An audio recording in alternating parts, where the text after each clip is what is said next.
2, 3, we're going to record. All right. Hey, everybody. Welcome to Maine's Climate Action Plan, how a plan becomes a law. This is an event to keep the public updated on the progress of Maine's Climate Action Plan, finalized this past December. It is a good plan, and it has the potential to help Maine achieve our climate targets, but only if we can put the plan into practice, right? So today we're going to talk about how that can happen and what you can do to help. I'm Nick Lund from Maine Audubon, and I'm joined once again by some leaders from Maine's climate community. Before I introduce them, I just want to again express my excitement and gratitude on behalf of the organizations in this community for Maine's progress on confronting climate change. Thanks to Governor Mills, Maine is one of the trailblazers in climate change planning, and the Climate Action Plan and some other actions taken by the administration are really putting Maine in a leading position in the nation to address some of these issues. So we want to thank the governor and her staff at the Governor's Office of Policy Innovation and the Future, GOPIF, and all the members of the Maine Climate Council and its working groups for their hard work getting us to this point. It was critical work, and it still is, because the work does not stop with the finalization of the Climate Action Plan. It's just really getting started. The Climate Action Plan resulted in numerous policies, initiatives, studies, funding opportunities, and other outcomes that all have their own path to becoming reality. And so we're here today to talk about those paths, talk about the ways that we can put this plan into action. And so I'd like to start now with by introducing the rest of the folks on the Zoom with me now. First, we're going to start with David Costello, the Climate and Clean Energy Director at the Natural Resources Council of Maine, NRCM. David worked for the state of Maryland, overseeing the development and implementation of Maryland's climate action plans between 2008 and 2015. Hey, David. Hey, Nick. Hi, everyone. I'm also joined by Kathleen Meil, the Director of Policy and Partnerships of Maine Conservation Voters. Kathleen co-chaired the Buildings Working Group of the Climate Council and serves on the Council's steering committee. Hey, Kathleen. Hey there. On your right is the youth representative for the Maine Climate Council, a founding member of Maine Youth for Climate Justice, and the grassroots climate action organizer with Sierra Club Maine. Hey, Anya. Howdy. Another Anya, spelled differently, Anya Fetcher, is the state director for Environment Maine, advocating on behalf of clean air, clean water, and clean energy across the state. Hey, Anya Fetcher. Hi, everyone. And Todd Martin is the grassroots outreach coordinator for NRCM and the NRCM Rising director at NRCM. I sort of fumbled that, sorry. Hey, Todd. Hi, Nick. Hi, everyone. Welcome. All right, I will reiterate it now. We are in webinar mode, right? Which means that you can hear us, but we can't hear or see any of you.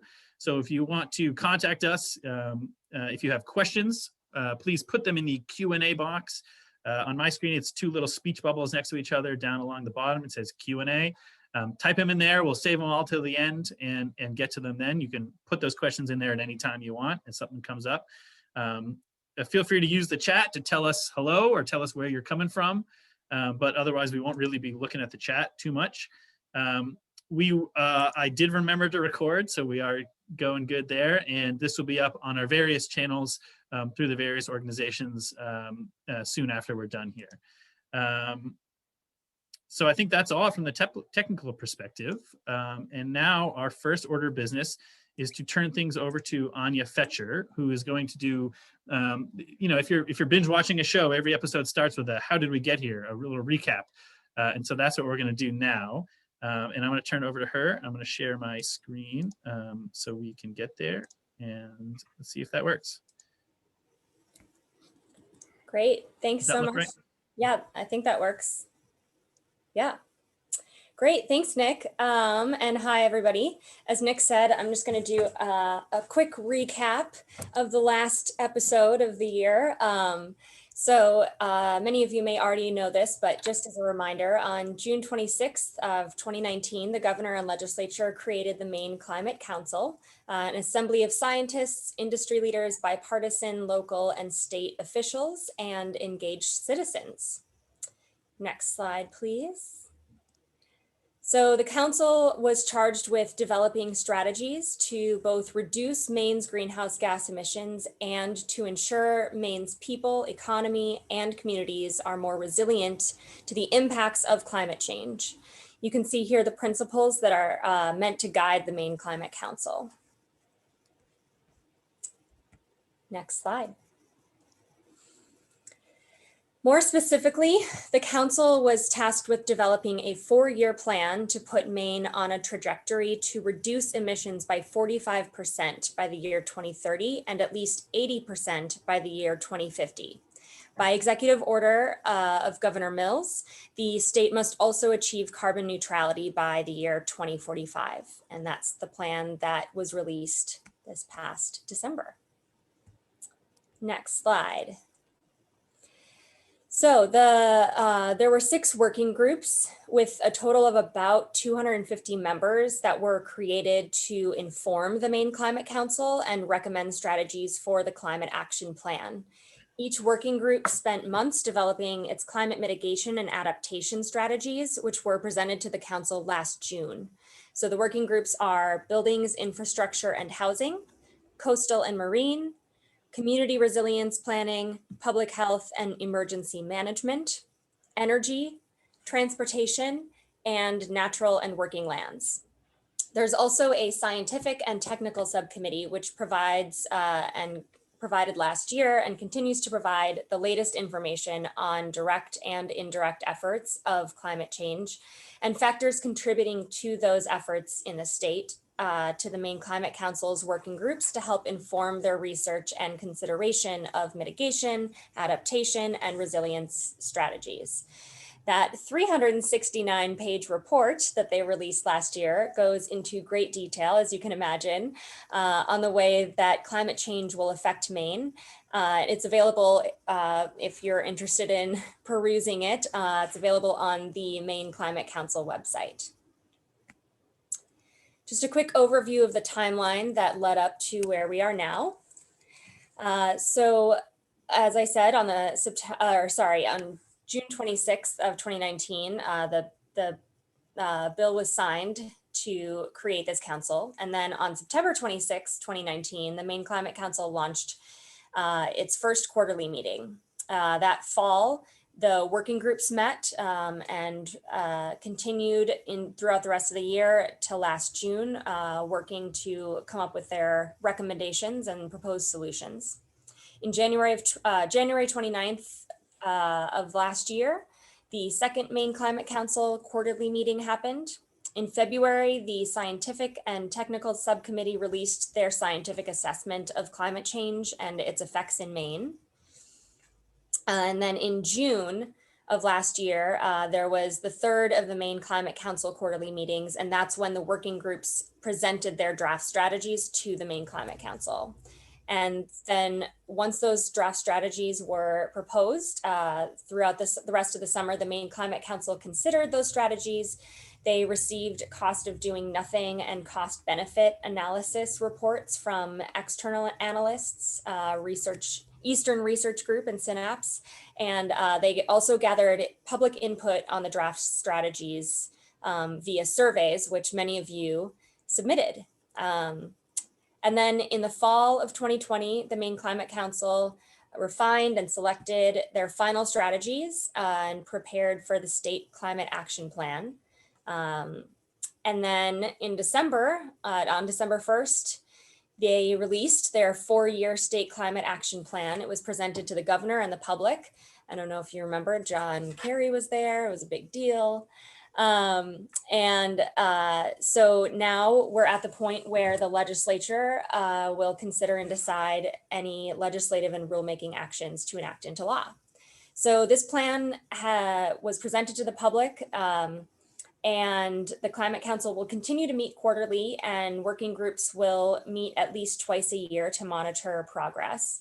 The Maine DEP will report on greenhouse gas emissions every other year, and the Climate Action Plan will actually be updated every 4 years. So this plan is intended to shift and change as we learn more and technology advances.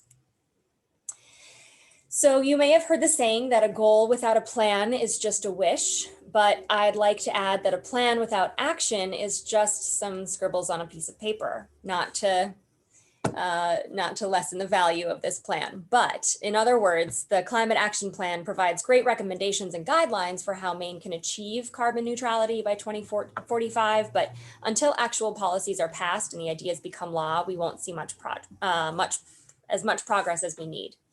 So the Climate Action Plan itself does not declare or enact any laws. And while the targets are set in law, we are not legally bound to follow this plan. Rather, it outlines a set of strategies, policy recommendations to achieve that 100% carbon neutrality by 2045. So there are a couple avenues for developing policy, which we'll get into more in this later in the webinar, but essentially following the release of the Climate Action Plan, the governor announced some of her administrative initiatives and is signing executive orders and submitting legislation. In addition, lawmakers themselves have drafted bills proposing legislation based on or in line with the recommendations of the plan. So these bills must pass through the regular legislative process, just like any other bill. And this is where you come in. Legislators need to hear from their constituents that they support the passage of these climate bills. This is crucial. Not everyone is fully on board with all of this legislation or policy, and some decision makers may be on the fence. So it's really time to make your voice heard. As I said, this is what we're going to get into more. So I'll turn it back over to Nick to talk with Kathleen, Anya, and David. Yeah. Thank you so much, Anya. That was outstanding. And, really accomplishes what I want to do, I think, which is remind people how much work has gone into this already. This was a year plus of meeting and thinking and research and debate that was furthered in large part by all the folks watching right now and many thousands of other Mainers.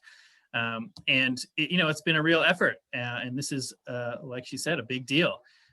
But without putting it into practice and without making it a reality, then it is just it's just words on the page. So let's turn now to my distinguished panel to talk a little bit more about what some of the concrete actions are coming out of the Climate Action Plan and how we can make them a reality. So hello, everybody. Our videos are all still on, so welcome back.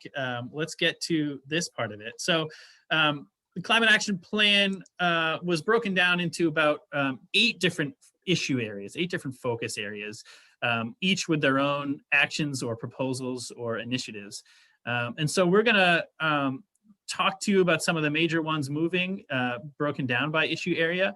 But we're gonna start with some overarching ones, right? We're gonna start with some of the actions that came out of the plan that applied to lots of different parts of the state and different contributors to climate change. I'm going to start by turning it over to Kathleen to talk about the first of these overarching issues. Thanks, Nick, and thanks, Anya, for setting that up so well. There is so much work ahead of us, and the very first thing we need to do is to make sure that state government has the tools that it needs to implement the Climate Action Plan. So when we talk about state government, we're talking about all sorts of different state agencies, right? So the Public Utilities Commission, the Department of Transportation, the Department of Environmental Protection. One of the things that made the Climate Council process so powerful is that it includes representatives from across state government. This sort of whole of government approach is something that we're seeing a lot about at the federal level right now, because that's exactly the approach that President Biden is taking to climate action for our whole country. But a year ago, we started it here, and we've got a lot of work to do in every department of our state. Those bodies, the PUC, the Department of Transportation, they have what are called enabling statutes that set out both their charge, what they're responsible for, and the parameters that they have to work within. So there are certain things they have to consider and certain things that they actually can't really factor into their decision making based on the law. So let's get specific here. The Public Utilities Commission, for example, their charge by law is to keep our utility rates low, to make sure we have reliable utility service, and to make sure that the utilities are allowed to make a profit from their business. It is not in their current list of responsibilities to think about climate. It's not in their list to think about emissions reduction or community resilience or climate justice. And that was okay when that commission was developed and when those laws were established, but it doesn't reflect our values or our priorities right now. And if we want to see different decisions coming out of an agency like the PUC, we've got to change their mandate. So we're paying a lot of attention this year to a bill that was introduced by Representative Vicky Giudera that will change that will actually insert a piece of climate law that says every state agency has to think about climate and equity when they make their decisions. And that's decisions about their programs, about their regulations, and about how they spend their money. That is really, really crucial to positioning state agencies to be able to do the kind of work that we need them to do. The second big piece is, Anya mentioned the incredible work done by the Science and Technical Subcommittee of the Climate Council. That report is just an incredible compilation of everything we know, the most up-to-date and accurate science on what impacts we're already seeing from climate change and what we expect to happen. That work is going to be ongoing. The Science and Technical Subcommittee is going to continue documenting and predicting and just keeping tabs on what's happening. We want to make sure that our state laws reflect that. So for example, when we talk about building permits, we probably shouldn't have permits to build in places that are soon going to be underwater. Doesn't make a lot of sense. So we expect to see a sea level rise resolve coming from Governor Mills, and there's some accompanying legislation that we'll see from Representative Lydia Bloom as well, that says we've got to think about what we know is coming when we make decisions today. Those are really key pieces, as you said, Nick, the overarching first steps to making sure the climate action plan can be implemented. That's great. Thanks, Kathleen. And just to sort of dig into that a little bit. So what you're saying is that there's an agency right now who's tasked with a decision, say permitting a new power plant. And previously they couldn't take into account the fact that this power plant might add to our greenhouse gas reductions, but under this new legislation, they could and potentially change their permitting decision based on the impacts. Is that right? That's exactly right. That's good. I'm in favor of allowing them to do that. Well, that's great. And we have actually a question that I'll pose to you right now is that, and this is, well, is there a bill number or how far along is that bill? Do we know? Really good question. The revisor's office is printing bills every day, but there are a lot of proposals in, as there always are, and it's slow going. So stay tuned. We will have the legislative document or LD numbers as soon as we can, and I know all of our organizations like to reach out to you all and keep you posted on what's going on. So you'll be sure to hear from us when we have more to tell you. That's right. Thank you so much, Kathleen. I want to turn it now to another sort of overarching or broad-based sort of initiative here, which is financing instruments, funding sources to take the action we want to. Anya, right, do you have some information for us about different sort of funding mechanisms here?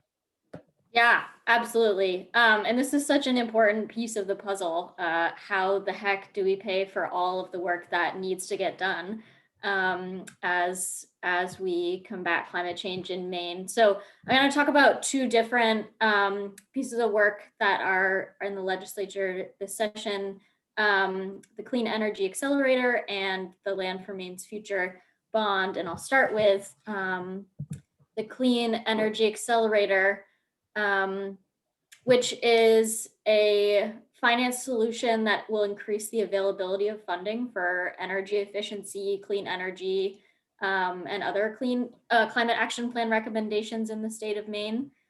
And so this financing is so essential to rapid and equitable deployment of climate solutions. I think the key term there is equitable deployment. So there's so much work that needs to get done, but how do we make sure that that the folks who will be first and most affected by the climate crisis, how do we make sure that they are getting the funds and resources that they need to adapt? And so this bill, which also doesn't have a bill number yet, will draw from successful green bank models. And so green banks are accelerators that leverage public and private investments to drive capital into climate solutions and support clean energy jobs. So it will use this model to create a clean energy and sustainability accelerator that will use innovative financing to accelerate the transition to clean energy, and also will direct 40% of its funds to low income and other vulnerable communities. So really making sure that we're taking care of our most vulnerable communities first. And so this accelerator will also prepare Maine to maximize proposed federal funding. So there's federal legislation supported by the Biden administration to create a national clean energy and sustainability accelerator, which would pass funds to state level efforts. But it's important that if we want to get those funds, we need a state clean energy accelerator to make that possible. And so with that, I will move on. Yeah, and that's great. And yep. I just want to say quickly, it's great to talk about some of the equity and pieces of this. You know, this plan was being pulled together at a time where those issues were brought to the forefront in the country, thankfully. And I think the climate action team and the policymakers are pivoting to that and really folding that in a serious way to the plan. So I think that's great. So thank you for that.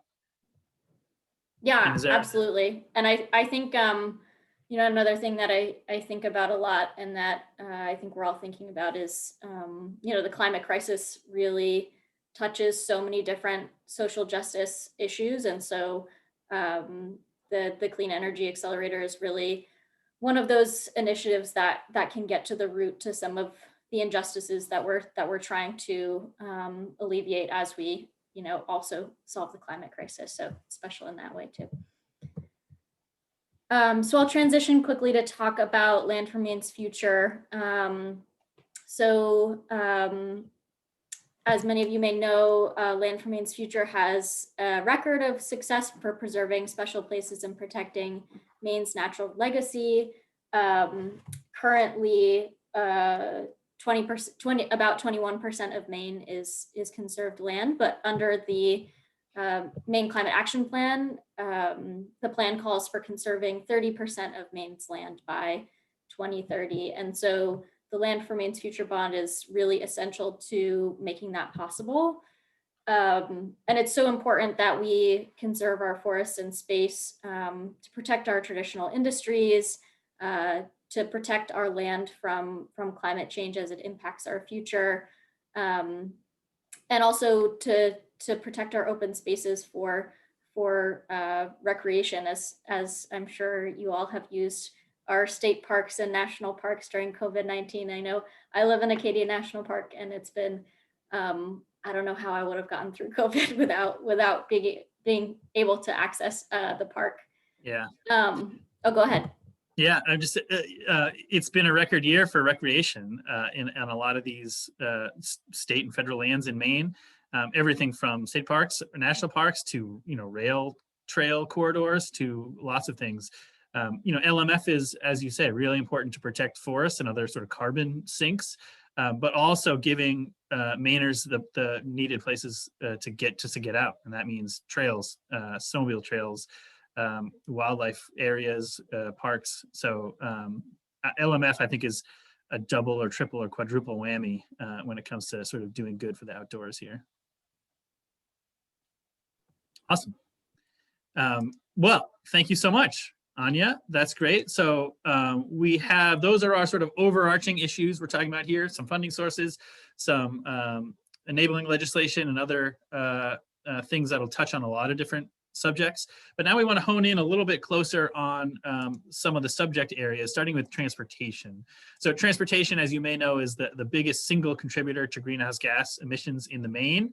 And so some of the climate action plan policies that have come out are going to have an outsized impact in helping us achieve our targets. I wonder if, David, you could start by talking a little bit about an infrastructure bond. That's one of the policies here. Yeah, thanks, Nick. So I'm actually going to talk a little broader and bring it back to financing. Bonding right now, as I think many people know, interest rates are historically low. It's really about investment. And right now we should take full advantage of these interest rates to invest in Maine workers and Maine's future. And as Anya has said, she cited the LMF bond. There are a number of bonds, bills before the legislature that'll be addressed. We expect the governor's going to roll out a robust bond package within a couple of weeks. These are critical, as Anya said. If we want to achieve the goals, financing is a considerable, or funding is a considerable hurdle. So one is, we expect in this legislature infrastructure funding, and I'll focus on that. We'll talk about weatherization and broadband in a little bit, which will also be bond opportunities.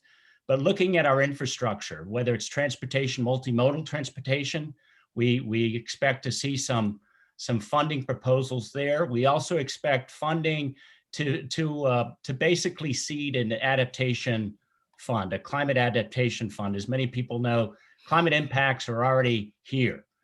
Sea levels are rising. Extreme weather is obviously having an impact on our critical infrastructure. So a fund in the state, an adaptation fund, would provide access for federal funding. FEMA, the Federal Emergency and Management Administration, does a considerable match for this kind of funding. So if it's for flood controls, working waterfronts, ports that need hardening, waste treatment facilities, drinking water, roads and bridges, all of this infrastructure will need to be improved and hardened and become more resilient. And this kind of funding, and of course, this is all about jobs. Interest rates this low at 1% to 3%, we're going to get a much higher return by the work that is done by Maine workers and these investments over the long term. So we'll talk more about this in a little bit, but these are critical opportunities to take advantage of now to really forward and advance all of this climate action in the coming years. Awesome. Thanks, David. And I actually want to take a moment, as we are talking today about legislation and bonds and things that'll need votes, please stay tuned, because Todd Martin from NRCM, after we're done with the discussion, is going to give some great information about how you as citizens can participate this year. So things are a little different this year with working with the legislature in terms of testifying and how they are working. And so Todd is going to give us some great information about what you need to know about how to engage this year. So keep that in mind as we're talking about the different legislative pieces, and we'll get to that in just a little bit. So thanks, David. And I wanted to see if Kathleen, there are some other transportation related policies coming out of this, right? There are, and this is a good pivot point too, because while a lot of the work of the climate action plan can be implemented through legislation, not all of it will be. Some of it will take place through other processes. And a great example of that is in transportation, to develop something called the EV roadmap. If you've looked through the climate action plan, you noticed some pretty ambitious goals for electrifying our transportation sector. It's not the only piece of reducing, or not the only strategy to reduce emissions from transportation, but it's certainly a big piece. And we've got some big goals ahead of us to get 40,000 EVs on the road in the next 4 or 5 years, and then by 2030 up to 200,000 EVs on the road. A lot of people jaws dropped when they saw that, but don't worry, we can figure it out. We just need a process to figure it out. And so the state is getting ready to embark on this EV roadmap process, where we really look at 4 different categories. One is the vehicles themselves. What kind of EVs are available right now? I'm sure we all have watched, I know I've watched many times, that fabulous EV commercial that played during the Super Bowl about how Norway's far ahead of us, but we're coming for you. What are the targets that we need to meet our climate goals? What are the industry announcements? We're going to get some help from automakers like GM, who are saying, you know what, we're actually going to stop making cars that aren't EVs. And what's the trajectory for us to adopt those things? That's just one category. Because of course, we've also got to think about our charging infrastructure. Lots of folks are going to charge their EVs at home, but we're going to need to be able to charge on the road. So what does a gas station turned EV charging station look like? All that charging is going to create some new demand, but also some new opportunities for our electric grid. So we've got to think about making sure that we're ready for that. And then we got to learn a whole lot of new stuff, right? We're not teaching kids to pump gas as part of their driver's ed right now, but we've got to learn a whole bunch of other things. So there's consumer education, marketing, consumer protections. All of that will be rolled together in the EV roadmap. And then David mentioned broadband. It surprises some people to hear that broadband is part of our transportation system. But if we just think about, a year ago, we all would have driven to Augusta and met in a big room somewhere to have this conversation. And we've got more than 200 folks on the phone right now. None of us had to leave our homes. That's made possible by good internet access. And how many more people across the state would gladly have joined us today, except they don't have good broadband. So we've got to make sure that that's a big piece of equitably transitioning our society, is making sure that we have good broadband access as well. Awesome. Well said, Kathleen. Thank you. Yeah, I just want to add personally, I'm so excited about the EV roadmap future. It doesn't seem that long ago where it felt like electric vehicles were not getting traction and not going to happen. And now, although we still have work to do to get it going right and to put the charging stations out, it feels like it's happening. And I'm just really excited for that. So thank you, and we'll look forward to that moving forward. But speaking of sort of cleaner technologies, there are another sort of subject area coming out of the Climate Action Plan was energy, renewable energy. And so, the state has committed to decarbonization, investing in renewable energy for Maine, and promoting new technologies. And these are really a key way for Maine to move forward, both to protect our environment, but also to protect our economy and bolster our economy. I'm wondering if, David, you could speak to some of the energy bills coming up. Thanks, Nick. I mean, it's important, as we've said in the past, is that we're sending over $4.4 billion out of state for energy. We want to bring much of that back to Maine and invest in Maine workers and businesses. And the way to do it is what Governor Mills and the legislature did starting in 2019, passed a number of laws that would incentivize and spur the development of renewable energy in Maine. This coming session, as someone mentioned earlier, there are over 120 climate and clean energy bills, at least titles of bills. We've yet to see the detail that we'll see in the coming weeks. But we know coming forward that the governor's going to put forward a comprehensive energy bill. There are a number of other bills that we know that are coming forward that will expand the procurement of clean energy, solar and wind. We're looking forward to storage to be a part of that. As people know, wind and solar are variable. The way to address that is through energy storage. We're likely to see that. We'd like to see procurements for offshore wind as well, where there's tremendous opportunity in the Gulf of Maine for offshore wind expansion. We're also likely to see some tweaks in some of the language as it relates to net energy metering and distributed generation. We had really big success in net energy metering. For instance, Maine only had about 86 megawatts of solar until recently. Now in the pipeline, there are upwards of close to well over 1,500 megawatts. Now, much of that projects that may not come to fruition, but there's considerable interest. We need to make sure our utilities are prepared to obviously address those issues. And there's some issues now that need to be worked on by the legislature in the coming months, and there will be. But it's very exciting. There are a lot of, as I've said, bills, and we look forward to working with the legislature in the coming months to continue this expansion going forward. And sort of the flip side of generating more energy is doing better at capturing the energy we're using already, right? Making our homes more efficient and our other things more efficient. Do you want to talk more about that side of the coin too? Well, sure. Energy efficiency. I mean, quite frankly, the most cost-effective, and it's still the most cost-effective way to address climate change is through energy efficiency. And there are a number of bills, as I mentioned, but one in particular, one area of focus is weatherization. There are a number of weatherization bond bills, and energy efficiency is the biggest jobs driver. There are roughly 15,000 sort of green economy, green energy jobs in Maine. The governor wants to double up to 30,000 by 2030. Weatherizing Maine's homes. We've got old housing stock in Maine, leaky homes.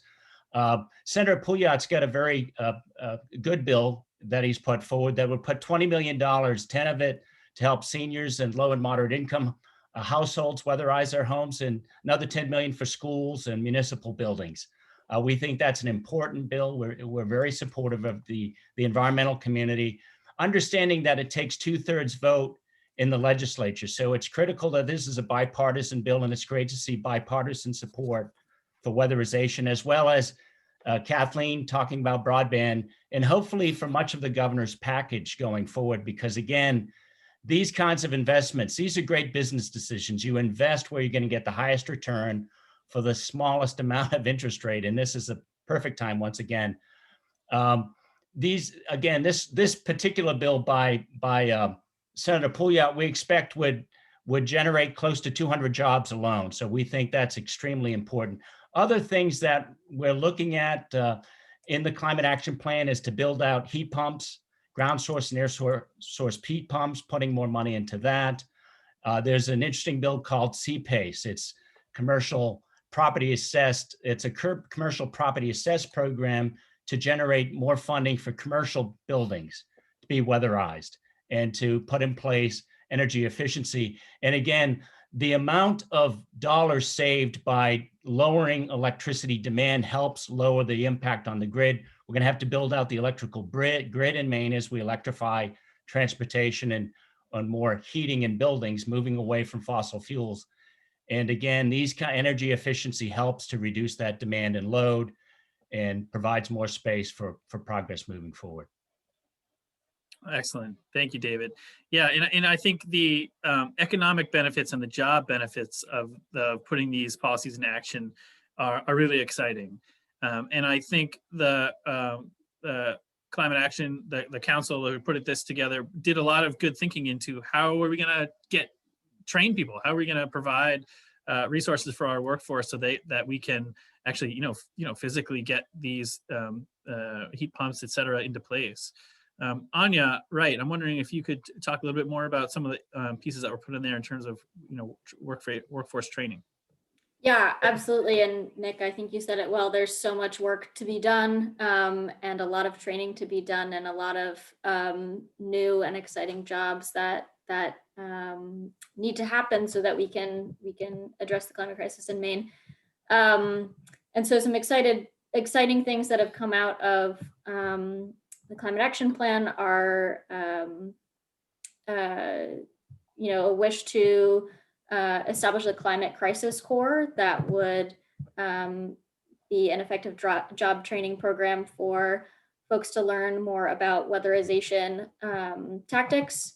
And then also really taking a hard look at the jobs that are in the clean energy and climate solution sector, if you would like to call it that, and making sure that the jobs that we're creating are good paying jobs. And I think that's such a vital component of it, to making sure that, as we transition to a clean energy economy and transition to a climate safe world, making sure that the jobs that we're providing for that are ensuring that folks have equal access to that safe and livable future. So yeah, I'll leave it at that. Awesome. Thank you very much, Anya. So moving on, this is going to be sort of our last discussion question here, is the federal piece of this, right? So a lot of this plan was developed and without knowing where how the elections would play out and what the federal government's role would be. We now have an administration that is much more sympathetic to climate change goals than before. We're back in the Paris Accord. We've paused oil and gas leasing on federal lands. We've stopped the Keystone Pipeline. This administration is ready to take action. And so the question is, what do we think that might look like? And David, I'll start with you. How do we think the federal government might help Maine's climate action plan policies and goals come to fruition, or how else might they play here? Well, we've said all along, and Governor Mills and the administration has said along, Maine cannot achieve its climate action goals, its ambitious climate action goals, and what science requires, unless the federal government's a critical partner. And President Biden has already said, and he said when he was running for office, that he wanted to invest considerable amount of money, upwards of $2 trillion, in transforming our economy into a clean economy, a clean energy economy, clean energy driven economy. And so as people have already said, Anya said, and Kathleen have talked about, where the federal programs will help to fund many programs already established in Maine. So we hope to see a lot of dollars, federal dollars coming to Maine, whether it's for the adapting to climate change and the impacts of climate change, or expanding broadband, the clean energy accelerator. I mean, the way to accelerate, obviously, climate action across the country is the federal government has the greatest access to capital, is to move that capital to the states, to make the investments that are going to drive jobs and transform our economy as we need stimulus. And so we're very excited. The congressional delegation seems to be very supportive. And of course, the federal government, the congressional delegation has already spoken out about a lot more money into energy efficiency, weatherization, and certainly that's so critical to Maine. But I know some others would like to probably have comments, Kathleen and Anya, to jump in here. It's just so exciting to have this new perspective and to see this whole of government approach to climate action that has gotten Maine to this point, being adopted at the federal level. And the other thing I want to just add is, there's a lot going on in our country right now. We have a public health crisis, we have an economic crisis, we have a climate crisis, we have a political crisis. The sort of old way of thinking about a load like that would be to pit those things against each other and to say we can only solve one at the expense of the others. That hasn't been very successful, if we're just being honest. And there's really an incredible opportunity here to say, let's solve them together.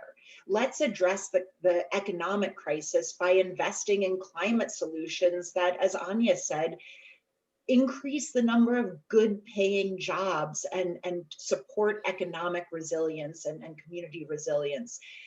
Let's think about all of the things that we can do with that synergistic approach and really build a stronger state, a stronger set of communities, a stronger nation. It's exciting. Yeah, thanks, Kathleen. And I'll just add one more quick thing. I think, David said we can't achieve our goals without the help of the federal government. And I think the federal government also won't be bold enough unless Maine tells them to be. And so I think that's something that I feel excited about with this new administration. Maine's goals are bolder than the United States as a whole. And we have an opportunity here to really push our federal delegation and push the federal government to act more strongly and more boldly on climate. So I'll leave it at that. But right on. And what a great transition, because Maine's climate goals are bolder in part because we made them bolder. The folks watching help push push the governor and others to set strong goals. And so we should be proud. And I know we're very thankful, of course, for all the help. And so now it comes to how can we take action? What can we do, right? So we had hoped originally when we scheduled this that we would be in the midst of lots of votes and hearings and things. We're not quite at there. The legislature this year is moving a little slower, I think, than they like. They are adopting to COVID protocols. They are meeting remotely. And so things are moving a little slower than usual.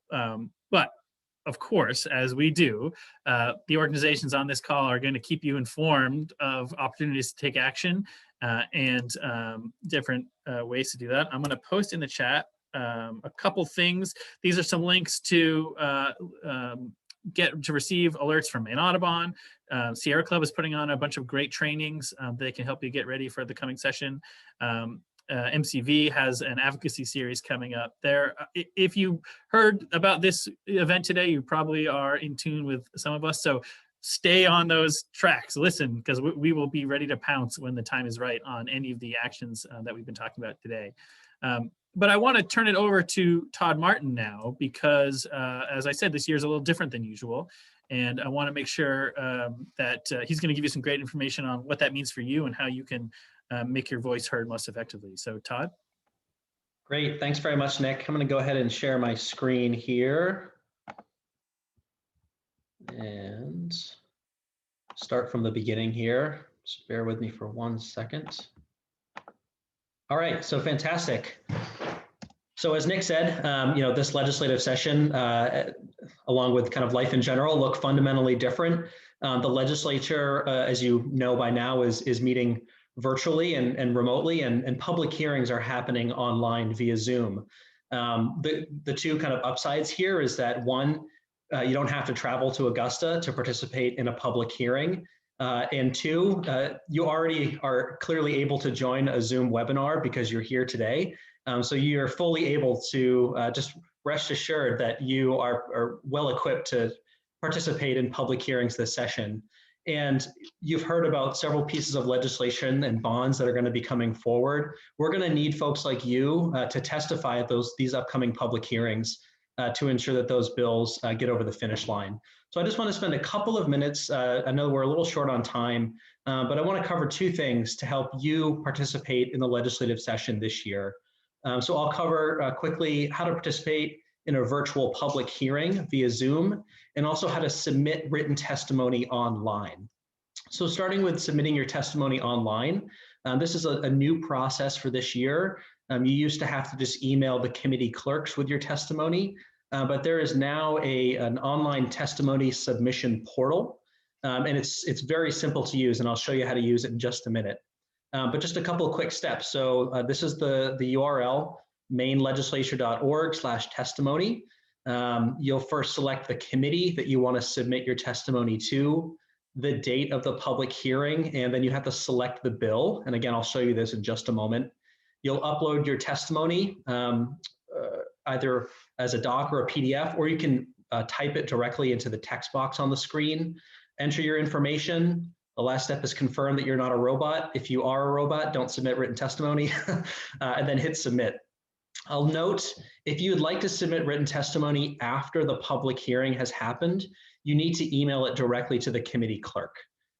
So I want to stop sharing this screen, and I want to share a different screen, if I can find it here, to show you what this actually looks like.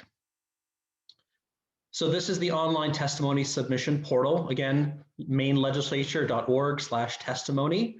So the first thing you do right here is choose your committee you want to submit testimony to. Let's pick Environment, Natural Resources. That's where a lot of the bills we work on go to. You'll need to select the date here. So you'll see the dates that they have for upcoming public hearings. I'm just going to select February 22nd to move us along here.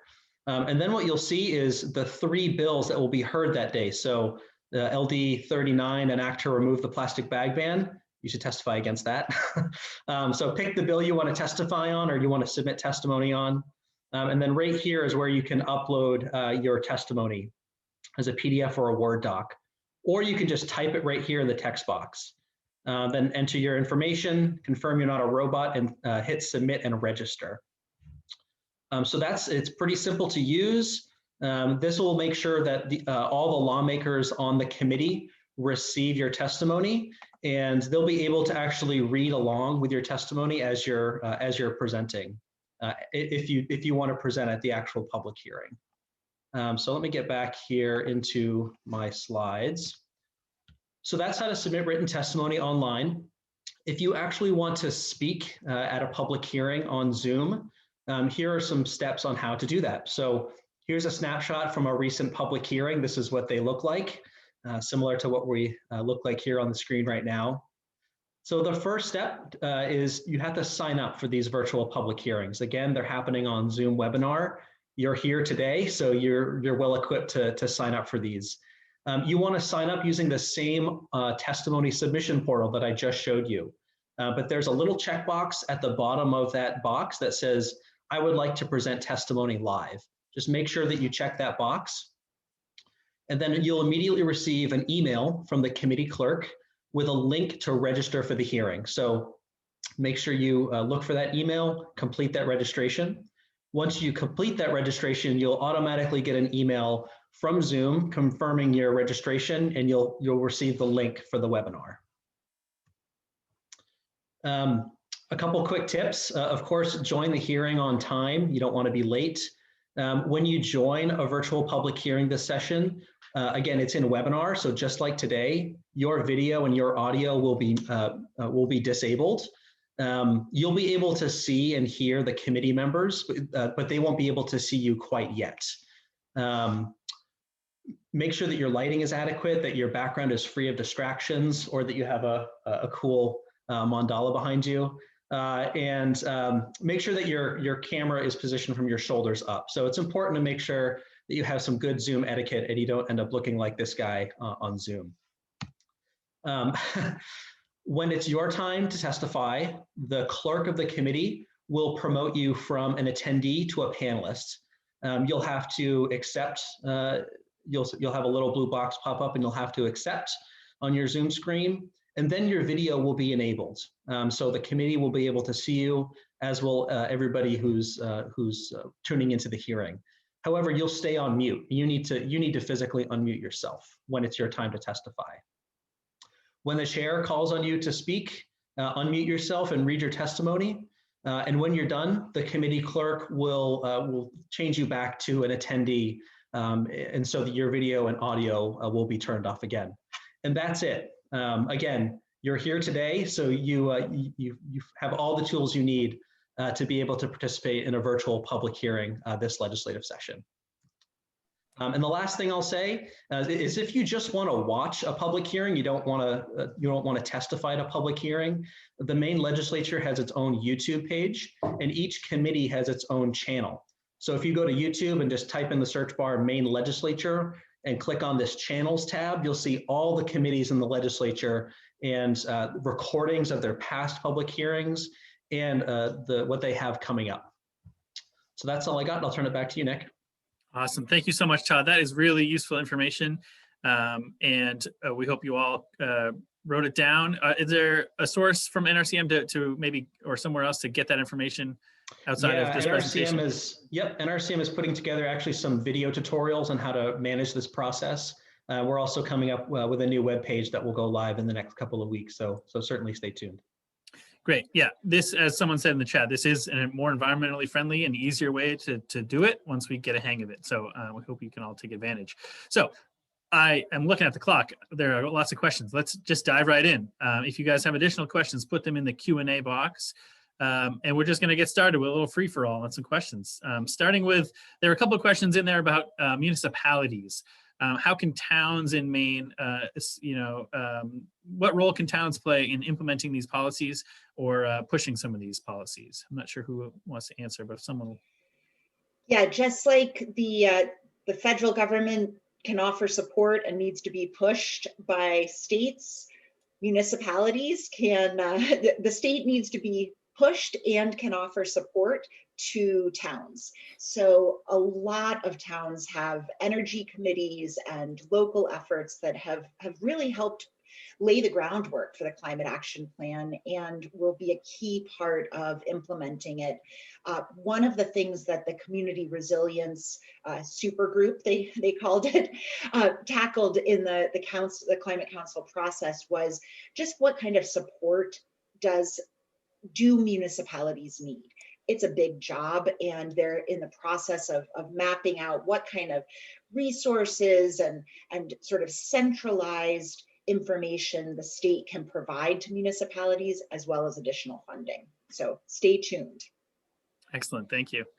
A couple of questions here and some talk in the chat I saw about indigenous Mainers and how the tribes are a part of this, or how this plays out. I'm wondering if maybe on your right, you could talk for a minute about that question.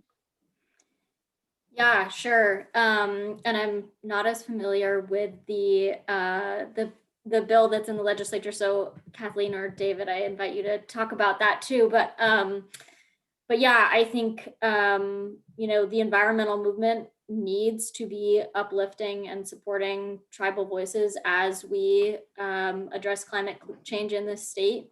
The Wabanaki people are, the original inhabitants of this land, and have not only deep knowledge of the land that we're on, but also we have a responsibility to uplift their voices and to be in solidarity with them. So I feel encouraged and excited about where policy and the environmental movement in general is moving towards uplifting tribal voices. I think we have a long way to go. And yeah, I'll leave it at that. But yeah, I appreciate all the questions about tribal sovereignty and tribes in Maine. I'll just add that there was an equity analysis conducted on all of the recommendations presented by the working groups of the Climate Council, and that played a role in the Climate Council's decision-making about what ended up in the plan. And one of the things that came out of that was a new ongoing equity subcommittee, which was announced last week on the Climate Council had one of its quarterly meetings, and I believe will be announcing membership of that in the next week or so. And that committee will be charged with monitoring the implementation of the climate action plan and making sure that it has an equity focus. Excellent, thank you. Hey, Nick. Yep. Just to add a couple of things on municipal support. Of course. Also, the state does have funding. Efficiency Maine does have funding for municipalities, for instance, for electric vehicles and electric vehicle infrastructure, as well as some efficiency improvements for municipal buildings. The other thing is if this adaptation fund is established, that would certainly be direct funding assistance. Also, the state is looking at doing some pilot programs immediately with philanthropy support and a number of municipalities to help with resilience planning, adaptation planning, those kinds of vulnerability assessments, those kinds of things. So the state is really trying to step up its support to Maine's communities, particularly those that don't have a lot of capacity themselves. I think Great. Just jumping off of that quickly, and one more thought, kind of tying these two themes together, I think getting engaged in your community, like Kathleen said, is such a good way to push the state government to do more. And I think also when it comes to uplifting voices that need to be heard, building strong communities and having strong community action around climate change is also such a vital part of our work. Just wanted to throw that in there. Thanks. A question in the chat for Todd, if I may. Karen asks, is it important to read the testimony online at a hearing rather than just submit it? Sure, that's a great question, Karen. So, lawmakers are typically serve on one or two committees, and each of their committees is considering about 100 bills in a typical session. These lawmakers are not all experts on the issues that they're considering at the committee level, and they simply just don't have enough hours in the day to read all of the testimony that's submitted in written form. So actually going to the hearing and reading it live at the public hearing ensures that they hear your testimony and hear directly from you why it matters to you and to your family and to your community. So, reading your testimony live at a public hearing is really the most impactful way to get your testimony across. Thanks, Todd. Maybe a related question from Steve here is, what's the best clearinghouse for information about bills and movements other than, Does someone have a great answer for that? Want to plug their own system maybe? I'll plug NRCM's. There you go. NRCM has its legislative bill tracking page. It's a page on our website that tracks our top priority bills, and a link to NRCM's testimony and position on the bill, a link to any of our fact sheets, upcoming dates for public hearings, and the outcomes of the votes. So that's a great resource. You could also sign up to receive emails from the committee clerks, which is a lot of emails, but it's the most surefire way to stay in the loop about when public hearings and work sessions are coming up. So the Environment and Natural Resources Committee and the Energy, Utilities, and Technologies Committee are where most of our issues go to. So if you really want to be in the loop, you can sign up for updates from those committees. Thank you. And we are over past 1 o'clock. We have a lot of questions. We're not going to get to all of them, and I apologize in advance for that. If you want to email me with your questions, if they don't get answered, maine.audubon.org, I'm happy to pass them on to the appropriate person or answer them. So just to be wary of time, but if panelists are okay, we'll do a couple more. That's all right. David, this one may be for someone about electric vehicle affordability. The prices are coming down and things are changing, but do we expect either from the federal government or statewide any other incentives or credits or things for electric vehicle purchase? Well, Efficiency Maine is in the process of actually updating their rebate policy. So for instance, now they'll offer rebates for used electric vehicles as more of those come online, particularly those that may come in from Massachusetts, which obviously is deploying a lot more electric vehicles than Maine right now. So that's one option. There's more money for low and moderate income residents as well, the rebate to buy an electric vehicle. The price points are coming down. I think people realize that they're still a bit more expensive than gas cars, fueled cars, but all of that is starting to work. And of course the marketing, the car manufacturers themselves are coming out with a broader range of vehicles. They're going to have pickup trucks this year, and of course Mainers buy a lot of pickup trucks and use a lot of pickup trucks and SUVs. So it's going to be a shift. It's a bit of a gradual shift, but we expect that to accelerate. The federal government provides assistance, although tax credits are good, but only for, they tend to favor higher income people. So we prefer rebates, and we'd like to see the federal government do more along those lines to help low and moderate income households afford this transition. And I'll just add that one of the things that was a pretty usual occurrence before COVID were these events called ride and drives, where you could actually go and see a whole bunch of EVs and take them out for a spin. This is like a lot of new technology, right? It seems really foreign until it's so commonplace that you can't imagine life without it. And we're in the middle of that process right now. Efficiency Maine did a little presentation yesterday and shared that there are 22 eligible vehicles right now for their rebates, and they expect that to increase dramatically because this is a case where industry really is seeing the writing on the wall, and they're going to start rolling out more EVs at a wider price rate, range of price points. And it's true, we wish it would all happen tomorrow, but that's the beauty of that EV roadmap process is we are going to get there. Hey, Nick, just to add one thing as well, and Kathleen, is people should understand that the studies they've shown rural residents, and of course Maine's a rural state, rural residents will save twice as much a year on a zero emitting vehicle than urban and suburban drivers. So again, they'll save a lot on maintenance. There's very little maintenance cost with regard to EVs. And of course, you don't pay for gas. So a critical selling point is you're going to save a lot of money eventually with an electric vehicle or a zero emitting vehicle. Excellent, thank you. I see a question from Dina here that I want to get to about school curriculums, and are there programs in here to address education of the young?